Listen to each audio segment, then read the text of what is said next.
Assalamualaikum warahmatullahi wabarakatuh. Izin memperkenalkan diri. Saya Siti Nurfadilah, perwakilan dari kelompok 3 untuk memenuhi tugas e-bisnis pertemuan 10 tentang dampak positif dan negatif e-bisnis. Saya, Siti Nurfadilah, mewakili kelompok 3 yang beranggotakan Catur Sujiati, Melinda Putri Rahmasari, Rika Amalia, Rohdina Tais, dan juga saya sendiri Siti Nurfadilah. Yang pertama, kita perlu mengetahui dulu nih, apa sih e-bisnis itu? Oke, yang pertama kita masuk ke pengertian e-bisnis. E-bisnis menurut O'Brien 2003 yaitu penggunaan internet, jaringan, dan teknologi informasi lainnya dalam mendukung perdagangan elektronik, komunikasi dan kolaborasi perusahaan, serta proses bisnis dalam basis website, baik di dalam perusahaan internet network dengan pelanggan dan mitra bisnis lainnya. Karena penerapan e-bisnis inilah kini setiap organisasi dan profesional bisnis telah memberikan tantangan baru pada dunia bisnis di Indonesia seperti halnya di belahan dunia lainnya. Perubahan cara berbisnis juga menjadi tren. Saat ini di dunia perdagangan khususnya di Indonesia tidak lagi dibatasi dengan ruang dan juga waktu. Dengan teknologi yang semakin canggih dan kebutuhan manusia yang semakin tinggi menurut dunia, perdagangan mampu menyediakan layanan jasa dan barang dengan instan sesuai dengan permintaan konsumen. Untuk mengatasi masalah tersebut, maka kini muncul transaksi yang menggunakan media internet untuk menghubungkan antara produsen dan juga konsumen.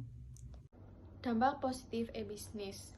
Yang pertama, revenue stream adalah sumber-sumber yang meningkatkan kas perusahaan baik secara langsung melalui proses pertukaran barang atau jasa atau secara tidak langsung seperti hibah dan investasi. Yang kedua, market exposure, yaitu meningkatkan pangsa pasar. Adalah ruang pemasaran yang dijadikan alat tukar atau mata uang digital. Pada media konvensional, istilah yang maknanya paling dekat dengan exposure adalah space iklan. Dampak e-bisnis yang ketiga ada global reach atau jangkauan lebih meluas. Jangkauan lebih meluas memungkinkan perdagangan melintasi batas-batas budaya dan nasional dengan mulus tanpa modifikasi serta market space termasuk berpotensi miliaran konsumen dan jutaan bisnis di seluruh dunia. Yang keempat, meningkatkan customer loyalty, kesetiaan pelanggan dalam menikmati produk dan layanan yang digunakan. Customer loyal akan setia pada brand serta produk dan layanan yang digunakan. Kesetiaan pelanggan akan memberikan dampak peningkatan profit perusahaan. Baik, saya Rohdina Tais, saya akan mempresentasikan tentang dampak negatif e-bisnis. Yang pertama, satu, potensi kecurangan yang dapat mengakibatkan kerugian finansial secara langsung. Dua, potensi pencurian informasi rahasia yang berharga. Yang ketiga, gangguan pelayanan non-teknis yang mampu menghilangkan kesempatan bisnis. Yang keempat, kehilangan kepercayaan dari para konsumen.